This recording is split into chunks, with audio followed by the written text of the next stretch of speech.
I'm here today to explain about Eastwood Rotary Club. In 1970, Glasgow Rotary Club, which was one of the very earlier clubs, decided to make a branch of Rotary in the Eastwood district. A meeting was called and people were invited of all different walks of life to this meeting to see if they would be interested in joining Rotary. I was fortunate enough to be asked along to this meeting, and which proved to be very, very interesting and very successful from Glasgow's point of view. And 32 of us said that we would certainly be delighted to form a Rotary Club. In fact, when I was personally asked, I said, well, I'll give it a try. And that has proved to be 44 years ago. So I've obviously given it a reasonable try.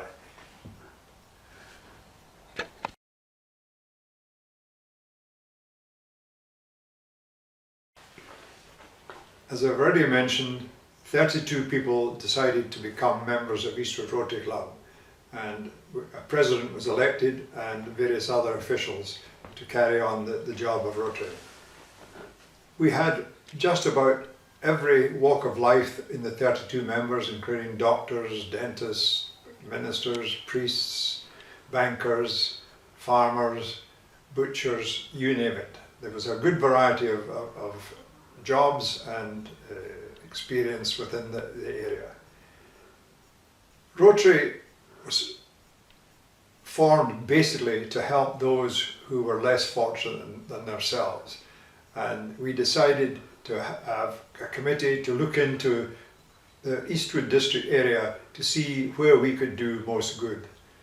It was amazing to find that despite the fact that Eastwood was reckoned to be one of the better areas of Scotland, there were quite a large number of people who were very dependent on help and need.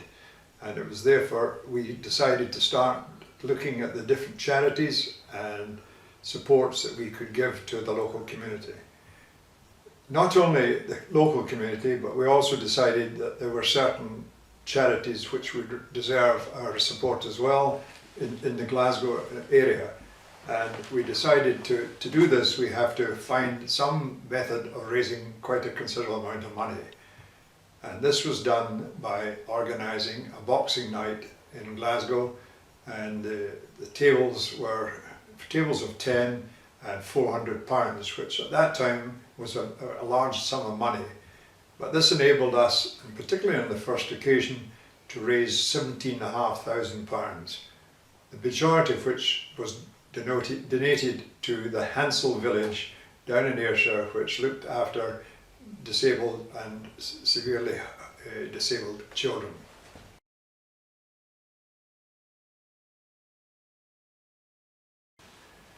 The other main charities involved were York Hill Hospital for Children, Erskine Hospital for the Army Disabled, Chas, which looked after severely and unfortunately dying children, and one or two other charities, Heart and Stroke, within the Glasgow area. But we recognised that perhaps our best efforts would be to again concentrate on the local area, and as such we have worked in conjunction with East Renfrewshire Good Causes, who have the ability to tell us where there are people who need our help. One of the other things we did during the early years was to distribute logs to the people in Newton Mearns, Busby, Thornleybank and even Eagleson. And it was a great fun we used to have on a Sunday, coming up to my place and cutting trees up and bagging them and distributing them to the people. And it was amazing to find that in the cold weather, when we delivered logs, perhaps in the early afternoon, people were still in their bed because it was the warmest place they could be. Unfortunately, after a few years, we had to cease this as the council in their wisdom converted all the houses to gas. Therefore, the need for logs had diminished.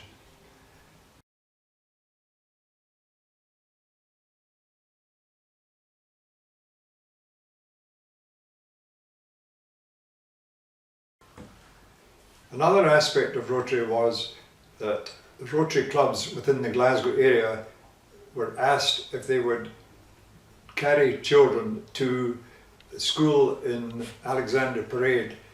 These are not just children but adults as well who had suffered from polio.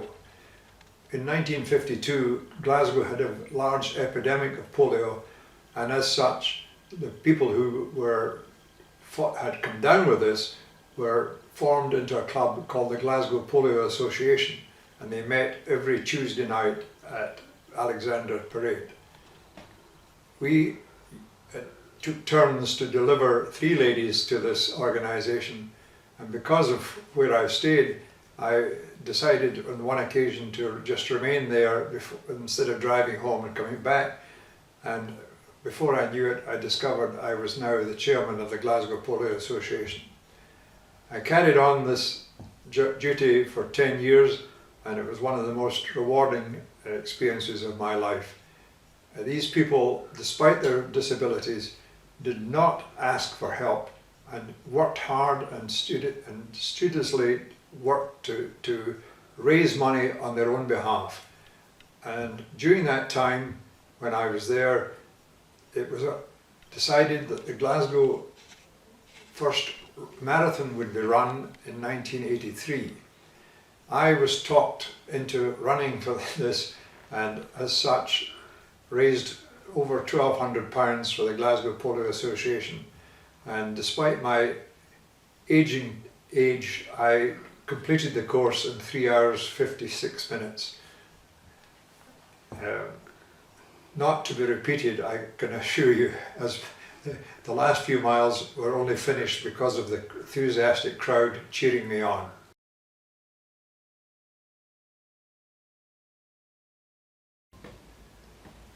Another major project that the Rotary Club became involved in was Abbeyfield House was purchased by the Abbeyfield Association in Giffnock, and as such the house was built on a part of an old quarry, and the members of the Rotary Club volunteered to lay out and plant the garden. This took over a period of numerous weekends and was extremely hard work, and at times I was criticised by my wife, suggesting that more work could be done in my own garden, let alone working at somebody else's garden. But nevertheless, that was a good project and got the house working well. Again, because of that involvement, years later I became the chairman of the Abbeyfield houses in Eastwood. There were 2 houses, and as such each one had 8 residents. These people were self-contained, but there was a matron to look after the house in general, but they had to be in a position they could look after themselves and not need assistance. This also was a very worthwhile job, and only ceased when they decided in their wisdom to bring in professional people, and this raised the charges for the residents, and all the volunteers, who were all volunteers at that time, decided enough was enough and left. It was unfortunate, but that is the way life seems to go these days. During 1990s, Rotary was struggling for membership, and it decided that up to that point it had been an all-male organisation. They decided to make it a dual-gender organisation. There was a certain amount of resentment at the time, but I think there's no doubt, looking back, that Rotary has benefited very much from the inclusion of ladies in the club. We personally have had quite a number of ladies, and each one has been a good asset to the club. Unfortunately, the club age is increasing year by year, and we are struggling a bit to find replacements. We are looking at all avenues to do this, and at the moment are being slightly successful, but need to put in more effort to get the numbers back to where we were in the early days. In Rotary there are various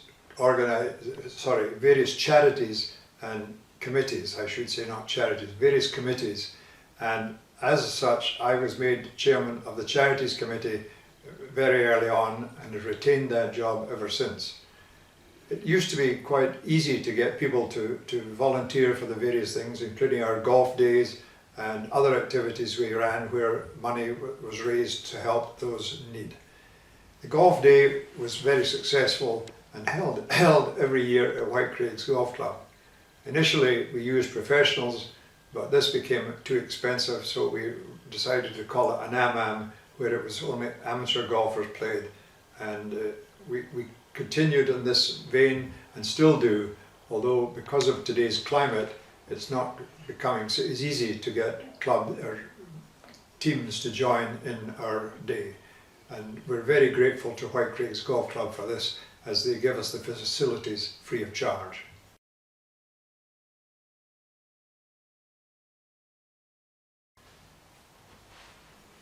Other methods of raising money have been very successful, and that is bagpacking in the local supermarkets.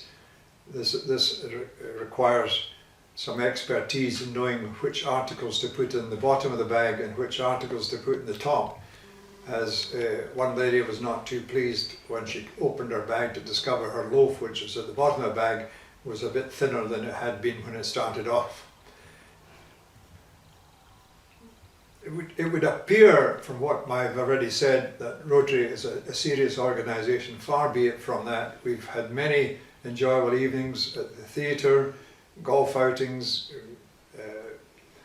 In fact, early on days we visited the sands down at Culzean Castle, where there was a football match, and if you think football's rough, you wanted to watch that game, as two of our members clashed regularly on the sands.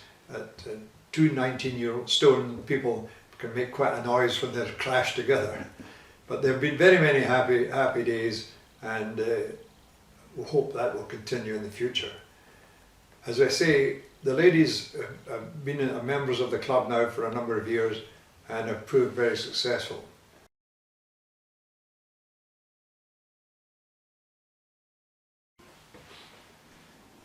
I've mentioned about local charities and other organisations we've supported, but Rotary Worldwide has done an amazing job. With the help of Bill Gates in America and Rotary Worldwide, we have raised about $800 million to try and eliminate polio from the world. Polio has been quite a disastrous disease throughout the world, particularly in India, Africa, and other parts of the Far East. To date, it is now down to very few people now suffer from polio, and it is hoped with their help and with Rotary's help, this will be completely eliminated within the next year or so.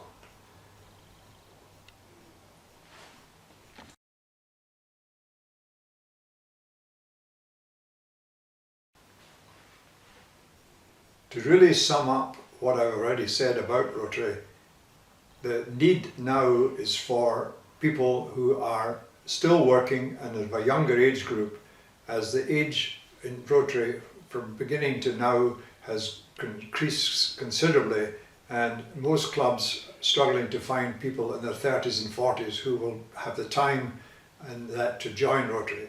And it is that area that we have to pursue to get people interested in joining Rotary and telling them about what Rotary does for themselves and for the community, but most particularly what they can do to help others less fortunate than themselves.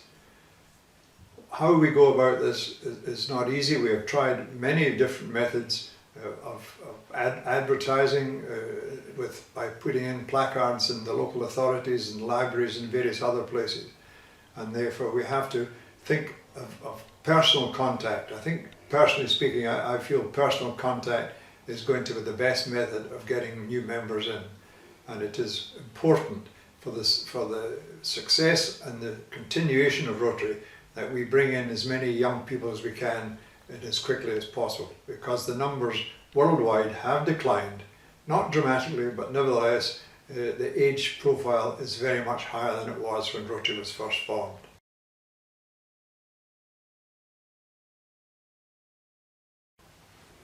Eastwood Rotary Club meets on a Thursday evening at 6:15 for 6:30, and the meal is enjoyed, and then any business is taken place, and any committees who have anything to bring up will obviously enlighten the club on what's happening. It is necessary to have a meal, but it is not no, I'm laughing a wee bit there.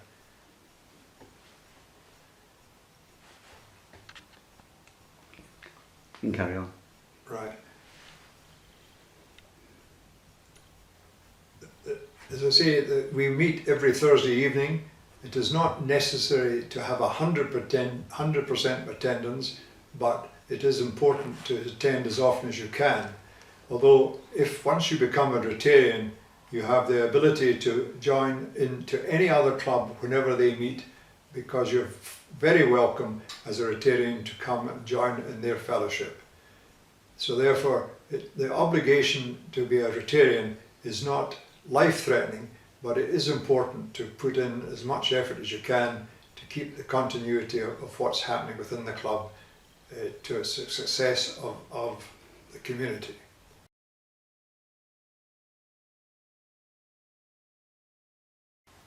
As I've already mentioned, the main thrust currently with Rotary is to encourage younger people to join, and I hope, like me, they will say, I am very pleased to say I am a Rotarian.